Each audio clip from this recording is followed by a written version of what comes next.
my screen share, there's a label that says join us at menti.com. So if you go on menti.com on your phone or maybe in your browser, you go on menti.com and you can punch in that number 37, 35, 38, 4, and then you'll be logging into this presentation and interact with me along the way. So that's me, and our agenda for the next hour is going to be about 4 things, and I've decided to put them in a quick Kanban board since we're going to talk about Kanban. The first thing we'll talk about today is Kanban at Scrum.org. And once we've defined what that means, we'll see how they fit together and then talk about at a high level of the benefits that you can have of using Kanban within Scrum. And we'll finish off our conversation with a recap. And we should be about halfway through this webinar where you'll be able to ask questions about how should you do Kanban within Scrum. So first question to the audience. So if you want to log into menti.com and punch in that number, my first question to the audience would be, what is your experience of using Kanban within Scrum? So let's measure the temperature or get a reading of our audience of how many people right now. I believe we've got 500 people on the call. How many people have been using Scrum with Kanban? So I'll let some people punch in their answers, and you'll see on the bottom right corner, people are typing in their answers. And I honestly, right now, I feel like, you know, that newscast person that should entertain people, you know, on election night when they have to entertain people while they're waiting for the latest results from the ballot box. Right now, I feel exactly like that, where I just have to kill time while some folks are entering their numbers. And I'm seeing now that there are around 200 people punching in those numbers. So I'll just look at what are we doing right now with Kanban and Scrum. Well, 67, 68, now almost 70 people are saying that they're using both approaches. 49, 50 people are using or are trying to experiment. So a quarter of people are right now saying that. And also 50% haven't been trying, have no experience, and around 40% have been trying it. So this is fun because we've got a diverse group of people here in our audience. So we're going to have some interesting questions later on the Q&A, I hope. So thank you, everybody, for entering your data in this survey. Let's go and look at another survey that I like. From year to year, they're called the State of Agile survey or the State of Agile report. So let's go and see what this report says about Scrum and Kanban. So on the latest report, the 2023 report, on page, I think it's 11 or 12, they do ask everybody who, they do ask the question, which approach do you use to implement agility? Well, Scrum has scored very high there at 87%. So 87% of people who answered their survey said that Scrum was their preferred approach. And then you've got Kanban, which is on second place. This is kind of new. I've been watching that Agile report for maybe the last 10 years, and Kanban was always lower. But in 2023, it really got an increase. It went down second place. So good for Kanban, good for Scrum of always being number one. And if you look at the numbers, if you add all those bars, you'll notice that it doesn't add up to 100%. It adds to more than 100%. So I'm guessing that people who made this survey gave the opportunity to people to check more than one boxes. So I'm guessing that in there's probably people that did check Scrum and check also Kanban. So without saying how many people, I'm getting maybe a good read that some people are now using Scrum with Kanban in that State of Agile report. If I could dig a little deeper of what this report tells us, and I had to go back to the 2022 report because the latest edition didn't have this chart. It did ask on the left side of the slide, which agile techniques or practice were you using in your organization? And if you look at all those green bars, at the top of those red bars, the first one is the daily Scrum, followed by the retrospective, sprint planning, sprint review, and finally the iteration. If you think about it, these are the 5 Scrum events. So I'm kind of guessing, okay, Scrum is like the most used techniques to organize Agile in your teams. And if you've noticed I've put a red box around that sixth line, which says Kanban.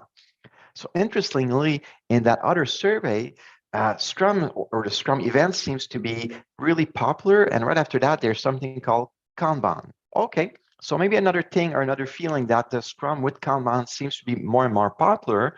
What I kind of find it's weird in that survey is on the other side where it asks the question, which agile planning and delivery tools are you currently using? And the first answer is Kanban board, which when I think about it, it just doesn't make sense. For me, I would have expected something around velocity charts, or maybe even a Gantt chart, MS Project, at least something better than Kanban board. And you'll see why a little bit later.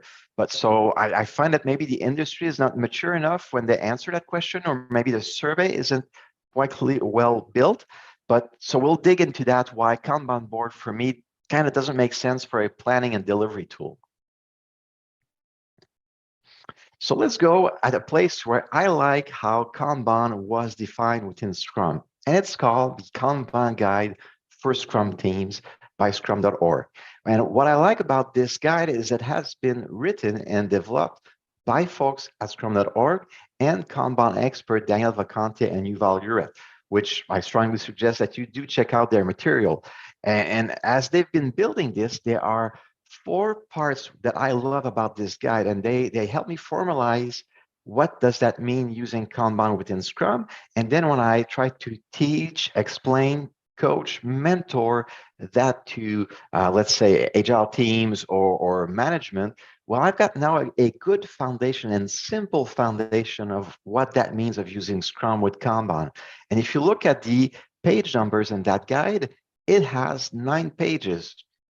And those 9 pages includes the history acknowledgements. If you just keep at the guide, it's from page 3 to 8. So it's really simple to read, just to give you a starter guide on what that means.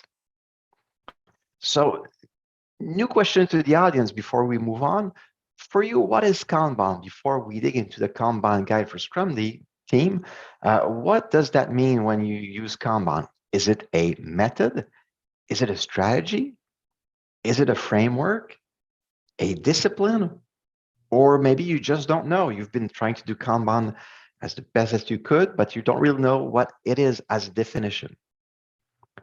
So once again, I'll let people answer that survey. And once again, I'll try to wait at around when I get around 200 people and see if I've got a good sample.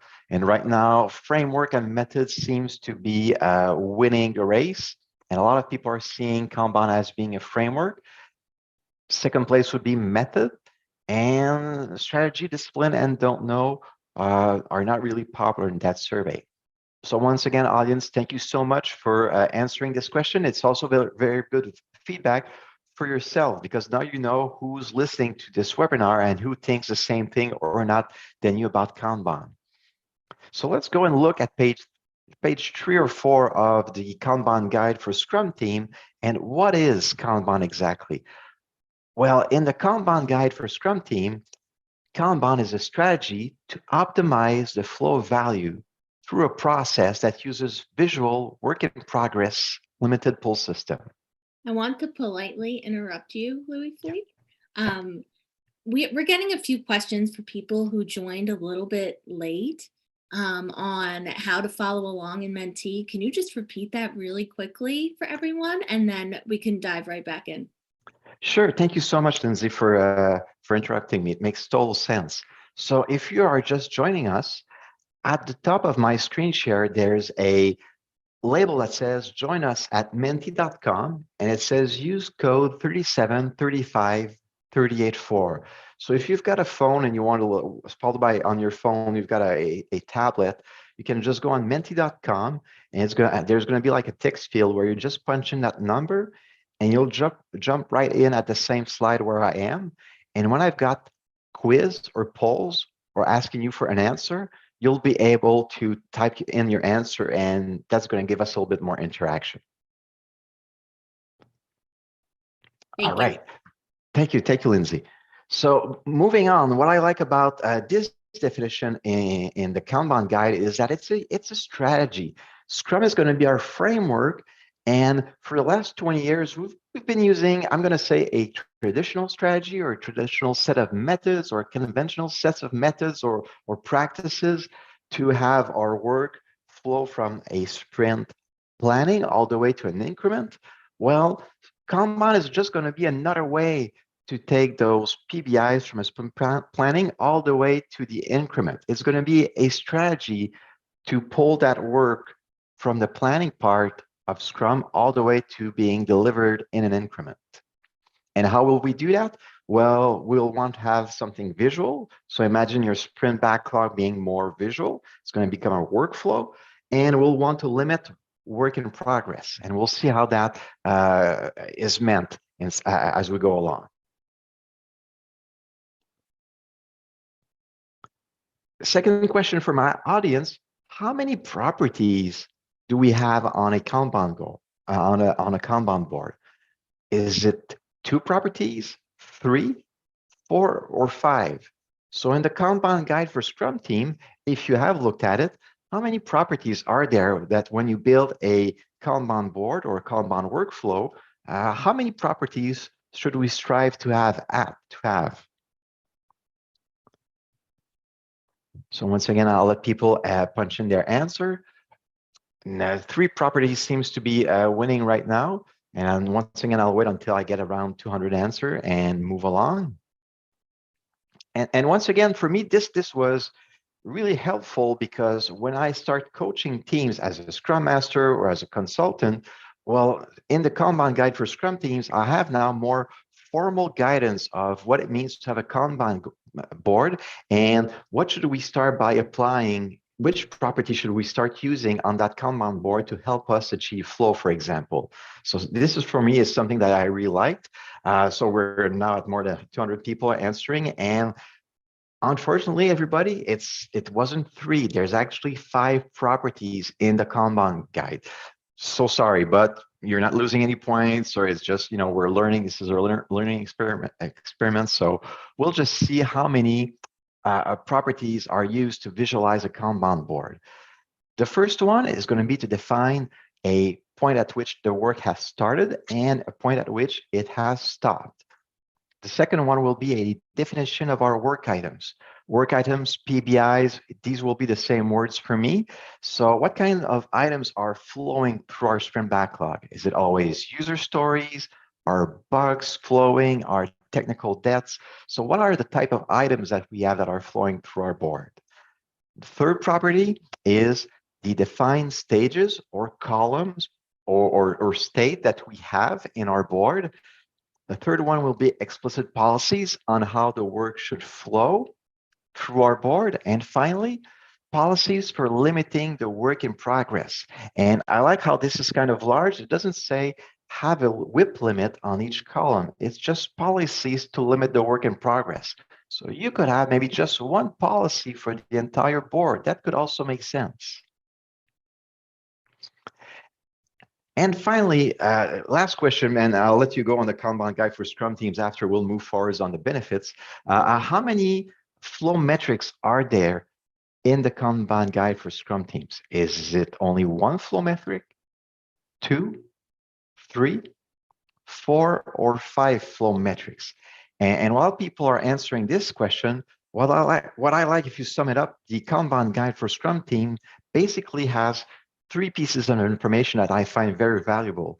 A really clear definition of what is Kanban, a list of properties that you should strive to use on your Kanban board, and finally, a set of flow metric or a set of metric that are going to be helpful, very useful for you and your team to track the work that goes through your workflow or your sprint backlog or even your product backlog workflow if you want to have an advanced conversation on this.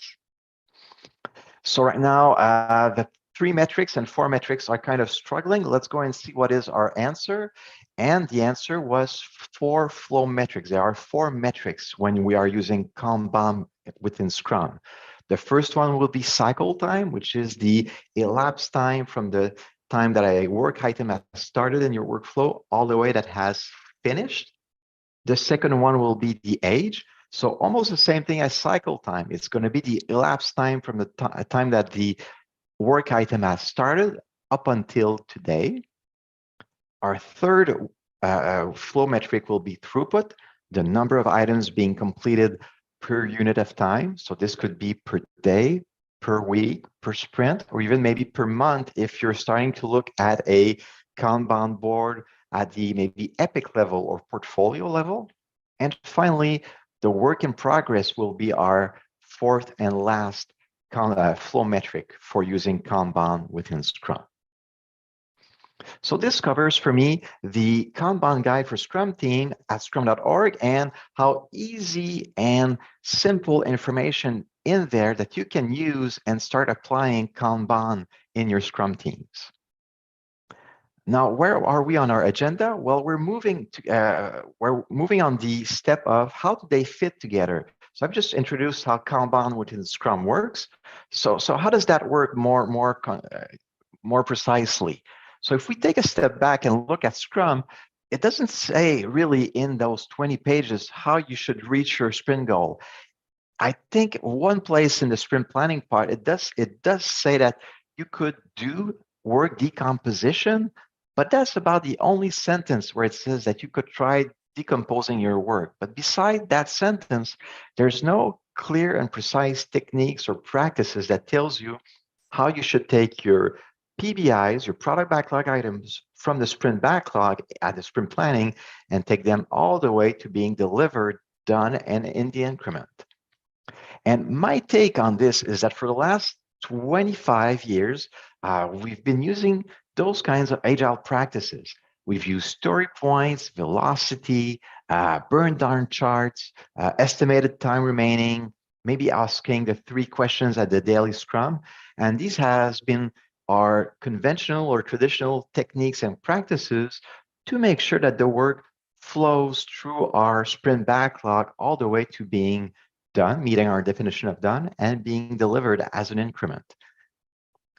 When I look at Kanban, it's going to be, and this is really Louis' opinion, it's going to be a new and more effective strategy to reach our sprint goal. I strongly believe that what you've just seen in the Kanban guide for Scrum team will be a better and more effective way to take what is in that sprint backlog and move those items all the way to achieve our sprint goal and deliver our increment. That would be Louis' take on what is Kanban within Scrum.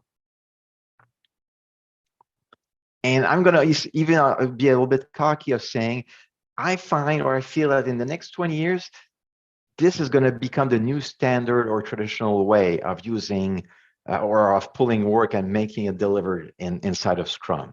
But that's just me, and I'm being recorded. So maybe in 5 years, somebody's going to tell me, Louis, you're wrong. But I'm ready to go on record on this.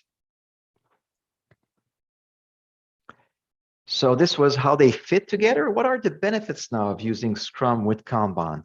Well, one of the simplest one that I found of using Scrum with Kanban is if you're tired of using story points in Scrum, maybe story points / velocity, because you're not really gaining a lot of value of doing a lot of estimation, planning poker doesn't work for you for whatever the reason, maybe there's too many interruptions. I found that using the flow metrics inside of Kanban is really going to be a game changer on how you plan and forecast work, not only in a sprint, but maybe for achieving that product goal in your product backlog. So one of the first I find tangible and useful benefit of Kanban within Scrum is using flow metrics instead of the more traditional way of using story points / velocity to forecast your work.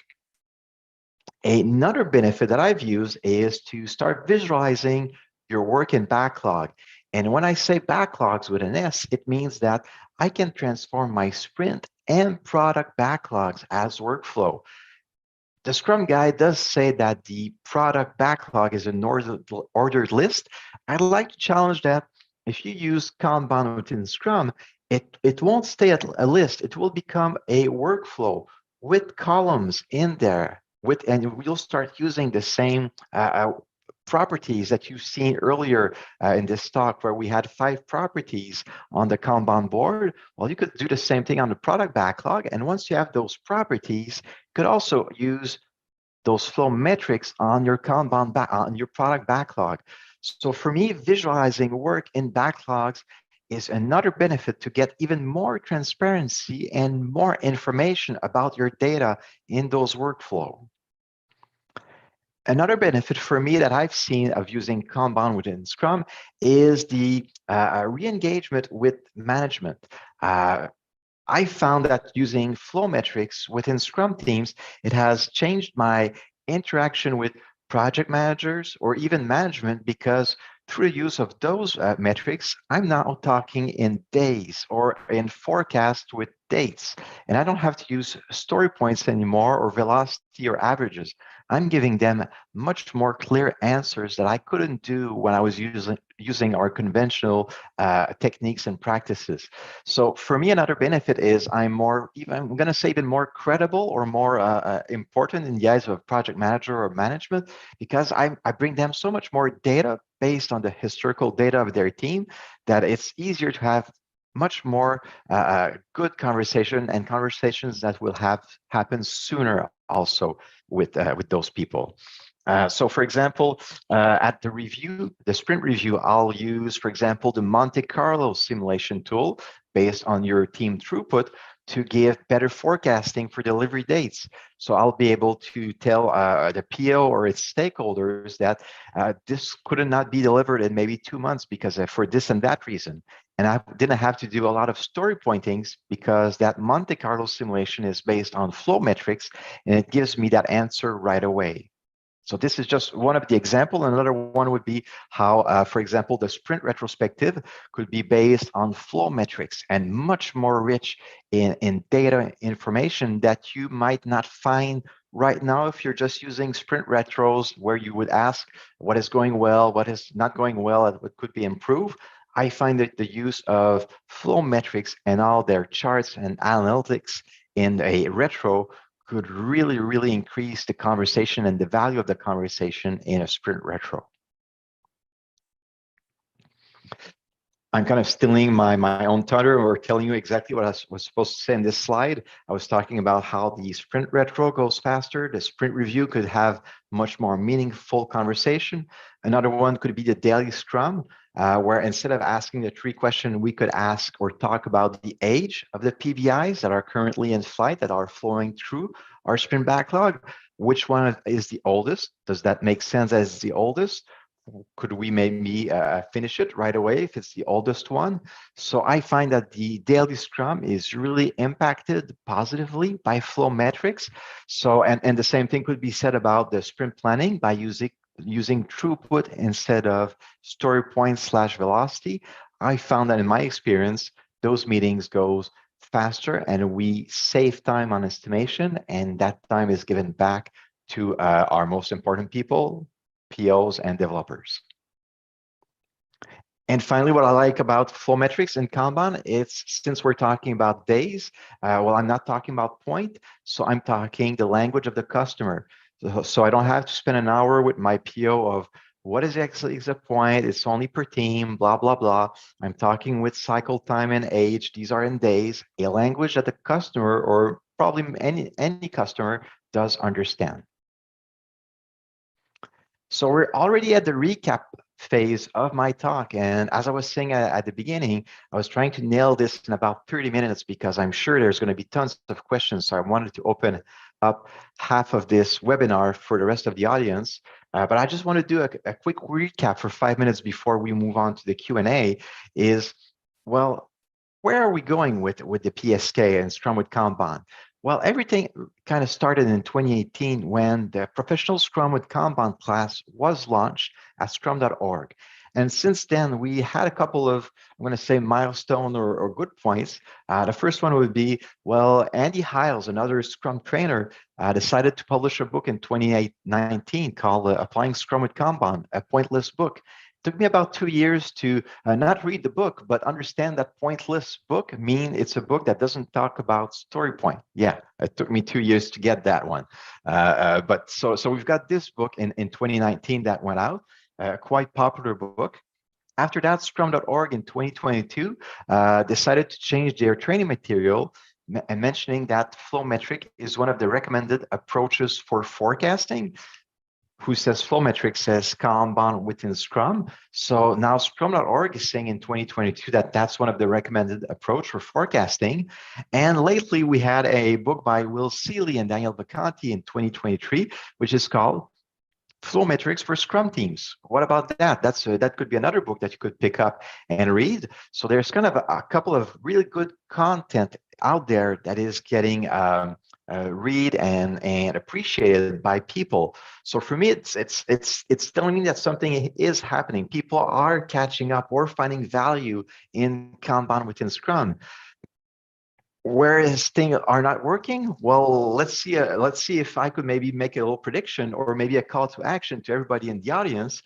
This is Louis' State of Agile report, and it's the 2030 edition. So let's go into the future in now 6 years. It's not that far away, but what's my prediction for 2030?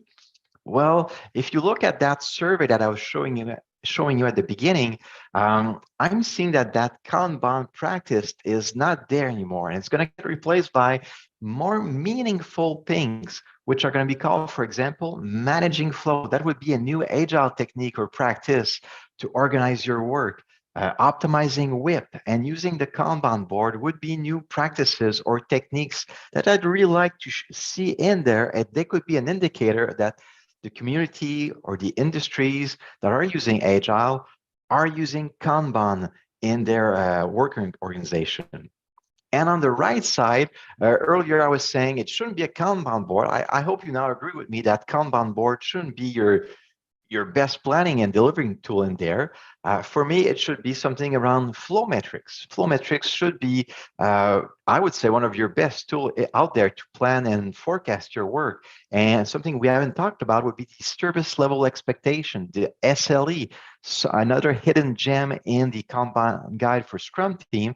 And I strongly encourage you to look into that because I would like to see those two things in the 2030 survey, service level expectation and flow metric.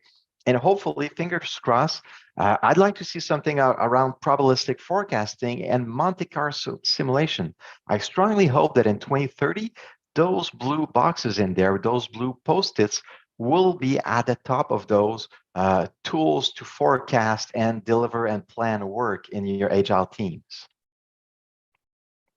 So if I've got one call to action to the entire audience would be, can you ask for flow metrics at the next 8th annual State of Agile report? It's not in there, and I don't get it why it's not in there. It has been so much valuable for me in the last 6-7 years. I don't understand why it's still not in that report, in that survey. It should just be there. So if you've been using Kanban with Scrum and you get that survey in your email or on LinkedIn, help me out. Just ask why is flow metric not in there. That would just help me out a lot. Thank you, everybody. It's 32 past the hour, so I'm almost meeting my deadline of being done halfway through. I will turn it back to Lindsay now, where I believe, Lindsay, you will be monitoring the Q&A, and I'll do my best to answer my questions. And if I just don't know the answer, I'll just tell you, and maybe I'll take a note or try to reach out to you later on. Okay, perfect. So we'll try to get through as many questions as we can here. There are quite a few that came in. Anything that we don't answer, I am going to be sharing with Louis-Philippe. And if you did give your contact info, then we will figure out a way to reach you. So this first question here. So what to do when the dev team says something? Oh, I can't read. What to do when the dev team says sometimes only one person can work on a story, and that, for example, 3 people at maximum can work on the same feature at the same time, while as a PO, you want to have the whole team on it to improve delivery timeline? Yeah, okay, I hear you. there's no quick and easy answer because if I go back to the Scrum guide, it does say that the developers will self-organize or now it's self-manage to carry that work. So if they find that it's their best way of operating, and you know where I'm getting with my quotes here of best way, you might have to go through management of these people or maybe go through your Scrum Master, and maybe that's where the flow metric of age might be something to help him out, or maybe seeing that work on a workflow could maybe that person to maybe see a bit differently their workflow. But I would share your situation, and maybe you don't have any more leverage than that, because if we stick to the guide, it says that those developers are the most responsible people to self-manage their work. Okay, awesome. Thank you. All right. So just a reminder to the audience, if you're entering questions through the chat, they may not get captured. So please make sure you enter them through the Q&A. Thank you. So what's the difference between a Kanban board and a Scrum board? I'm going to say that the Kanban board, as defined in the Kanban guide for Scrum teams, you could have up to 5 properties in there. So it defines start and end points, seeing multiple columns, policies to tell you how to flow, and I forgot the definition of the work items and the WIP limit. So these 5 properties are not really defined in that sprint backlog. If we look at what is the sprint backlog, it just says that it's a plan, an artifact to track your work, but it doesn't inform us on how we should track our work. It just says that you have to track it, but it doesn't give you a lot more details. So for me, using Kanban with Scrum, it has given me more tools to make that work more visible. That's great. Thank you. All right. So there are a couple people who asked about Monte Carlo forecasting. If you just want to do a brief overview of that again, and then someone asked for a link to the tool that you talked about. Yes, and yes. Okay, so Monte Carlo, in a nutshell, I've got a nice definition, really close. Monte Carlo.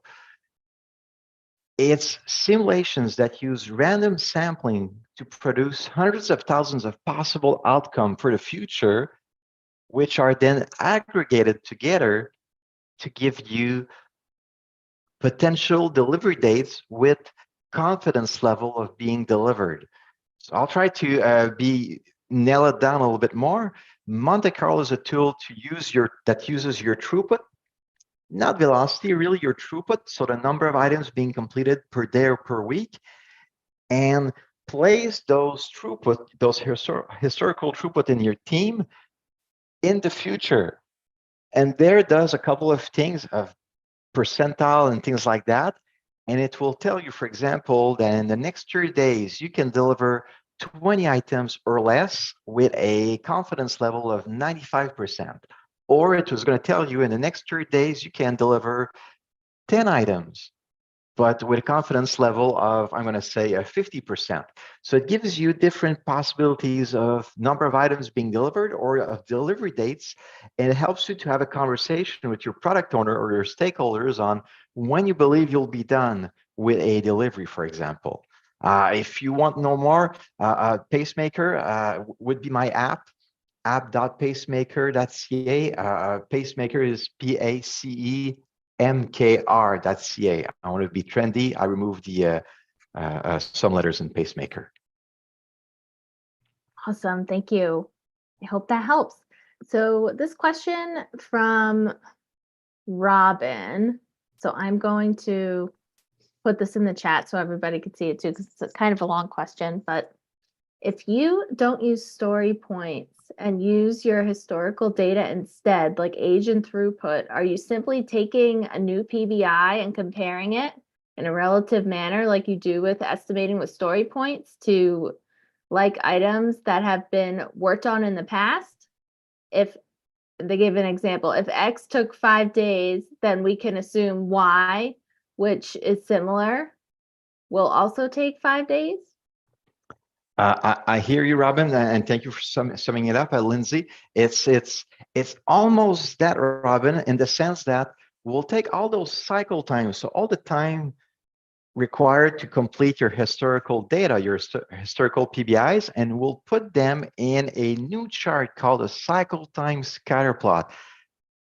This is another game changer chart where once you put them on that chart and you use percentile, you'll be able to discover something we unfortunately did not have time to talk about this because we only have an hour.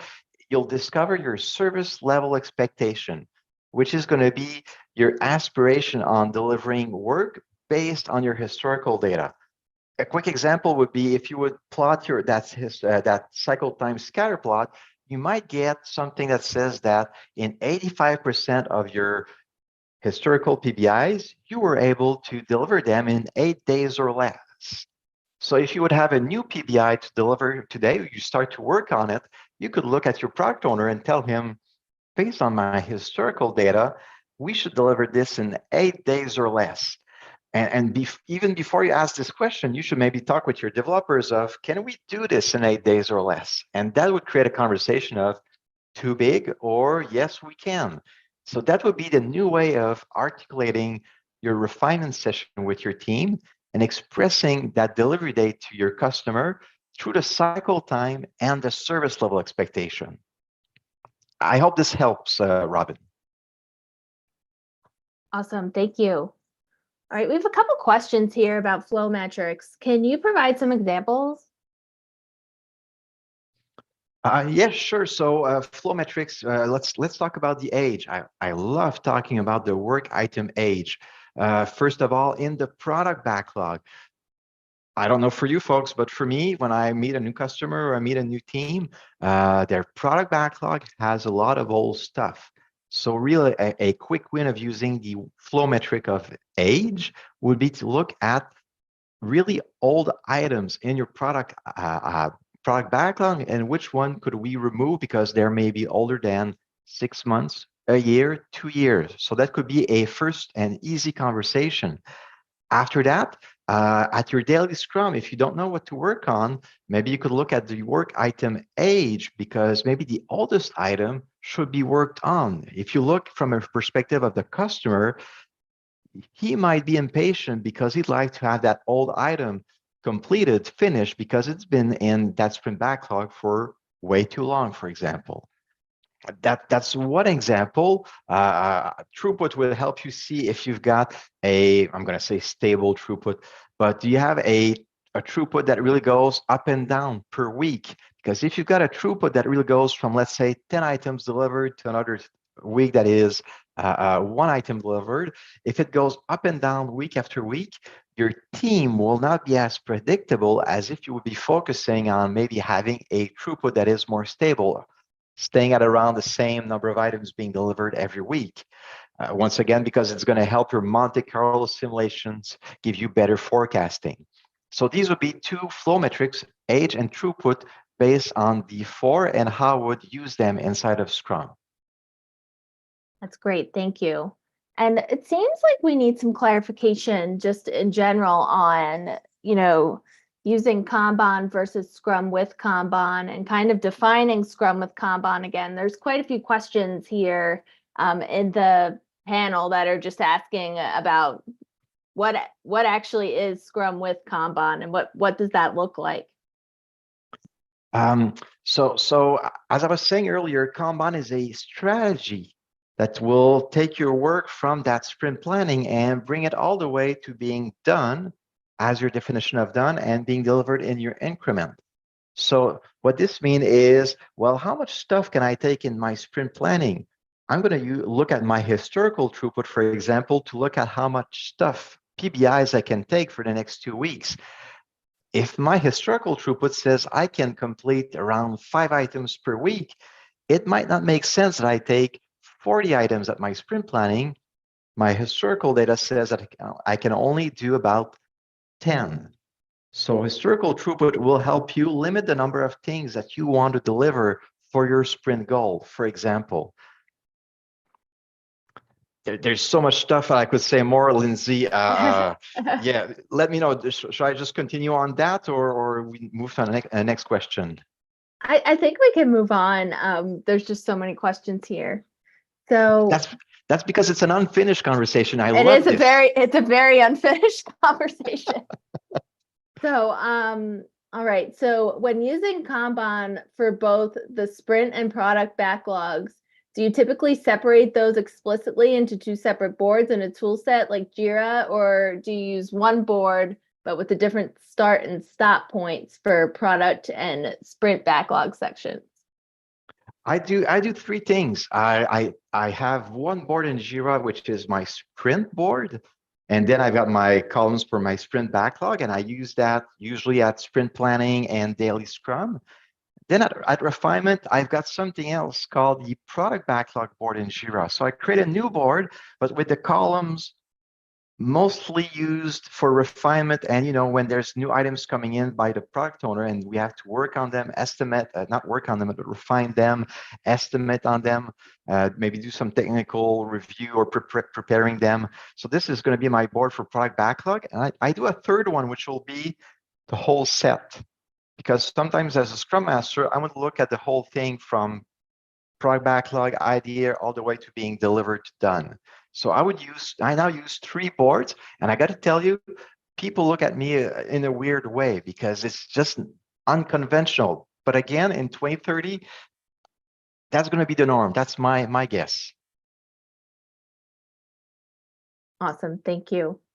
All right. There's an interesting question here. Would the maturity and experience of your team influence how effective Kanban is as a strategy?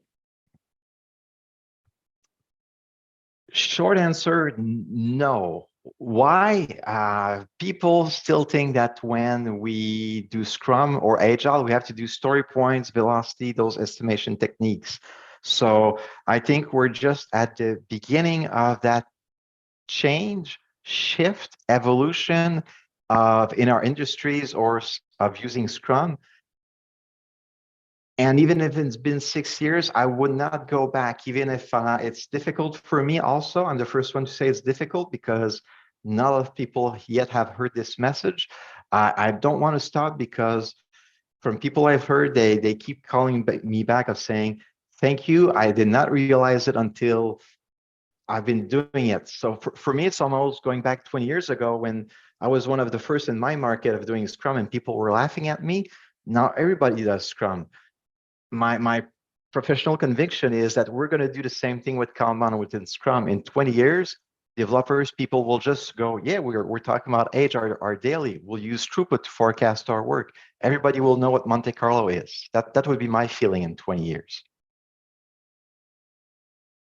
Great. Thank you. All right. What is the difference between cycle time and age? Cycle time is for completed items. So if I would have the Kanban guide, and I do have it close by, it's the elapsed time between when a work item has started and finished. So it's a work item that is finished. Age is the elapsed time between when a work item has started and the current day. So it's actually active in your sprint backlog. Awesome. Thank you. All right. So any guidance you would give on what to use for start and end dates? I find those discussions quite enlightening as it shows what pressures and incentives the team is under. Yes, totally, and that's another benefit that I should have talked about. Usually, what I do, people have the tendency of saying, well, my first column, my sprint backlog call, let's say the to-do column or the ready column, of saying, we'll start the clock on cycle time from that point on. I'll usually try to say, well, no, it's the first column of your sprint backlog is probably more your in progress or development column or working on it, something like that, where you actually start working on it. So that would be maybe where I would start my start point of your sprint backlog workflow. And then the end of your sprint backlog workflow, it might be up to you to decide, well, where am I still accountable on that work item? Is it when I have to put it in prod, Or do I give my work item, my increment, to another team who's, because I'm in a complex system or a complex organization, who takes that delivery and push it to prod? So maybe the end of your accountability will be the end of your workflow. Great, thank you. All right, so there was a question that came in. What are the first baby steps to implement Kanban and Scrum? Yeah, I'll apologize. I'll answer this question by a question. It's going to be, where's your first pain point? Is it more focused with developers and maybe the WIP limits or the WIP of your board should be your first point? Or is it more people are exhausted with velocity and story points and maybe you should do a shift of flow metrics? So try to maybe pinpoint where would be your biggest bang for the bucks, and from that point on, well, does that give you room for Kanban with Scrum? Because if it does, well, it might start to give you better condition on people liking or approving or integrating more Kanban with Scrum. Great, thank you.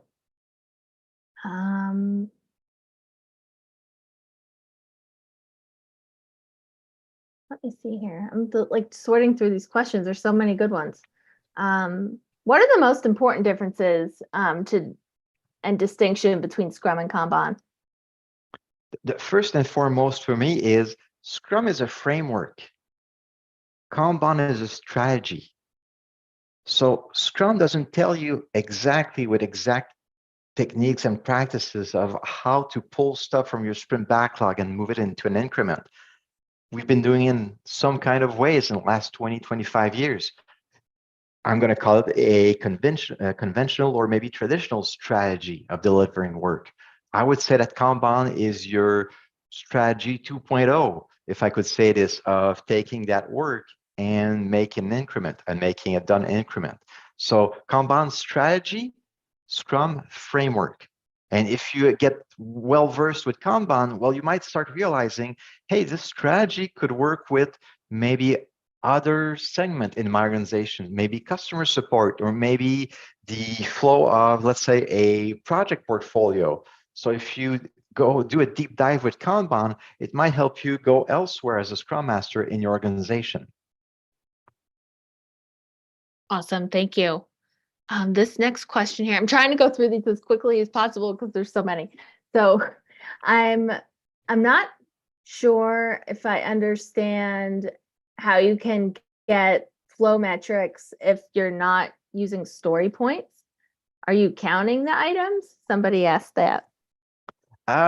Almost. Where we're going to use mostly flow metrics is, first of all, we're all using an electronic system now to track work because of how remote or a hybrid we are. There's always a Jira or an Azure DevOps or a Trello or whatever kind of tools that you're tracking your work.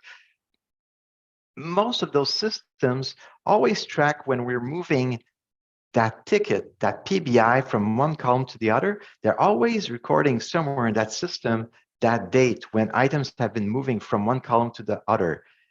This is the only information that you need to build your flow metric data. Just a transition between each column. That's all that you need to use to build your flow metric data. Great, thank you. This question here from Greg, could you give a quick explanation of service level expectations and what their value is?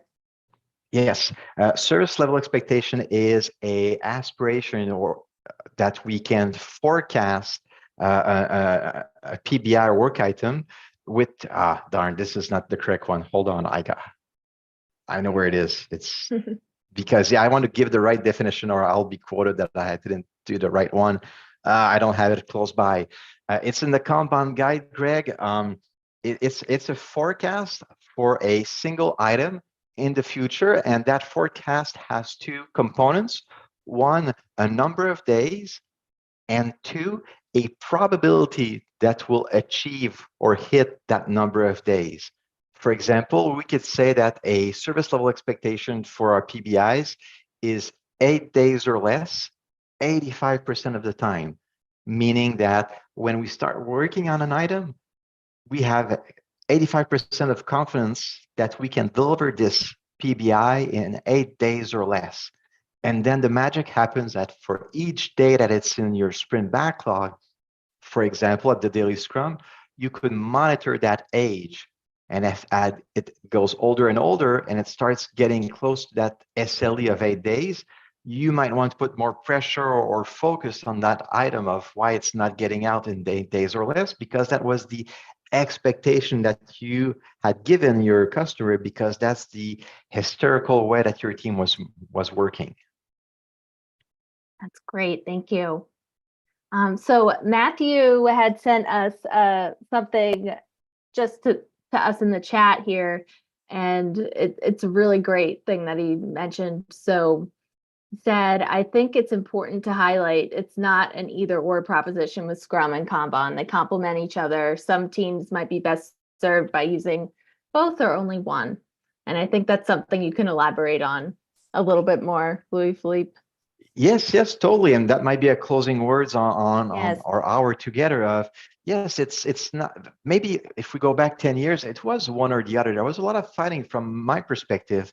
And we start to realize that it's not that, it's really complementary practices or approaches for solving business issues or organizational issues that you have within your team.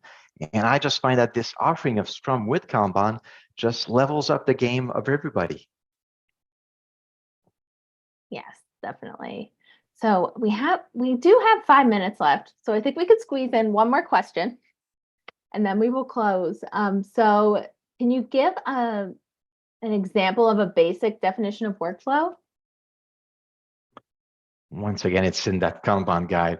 Hold on, I still have my screen share and I'll just go to that. Perfect. So for people who are looking at the Zoom, workflow, visualization of the workflow, definition of workflow. So it's on page 5 of the Kanban guide for Scrum team. And to visualize a workflow is the way that Scrum teams makes their workflow transparent. The board configuration will prompt the right conversation at the right time and proactively suggest opportunities for improvement. It's as easy as that. Easy peasy. Awesome. Thank you so much. All right. So I think we should probably start to close at this point. Thank you, everybody, for your participation. So there are a number of questions that were not answered. I will connect with Louis-Philippe after this, and we'll figure out a way to get those answered in some format. Thank you all so much for your participation. I think, are there a few closing slides? No, that was it, Lindsay. They're not. Okay. So thank you, everybody, for joining. And thank you so much, Louis, for this awesome interactive presentation. Thank you all for bearing with us with the Menti. I know a few people were new to it, and I hope you liked it. And thank you to those who also shared feedback on it as well. And Louis-Philippe, anything else you want to leave the audience with before we go? Thank you very much, everybody, for your awesome questions and for the interaction in Menti. I felt a lot less alone. Okay, and the audience can best connect with you on LinkedIn? Yes, totally. Okay, perfect. All right. Thank you, everybody. And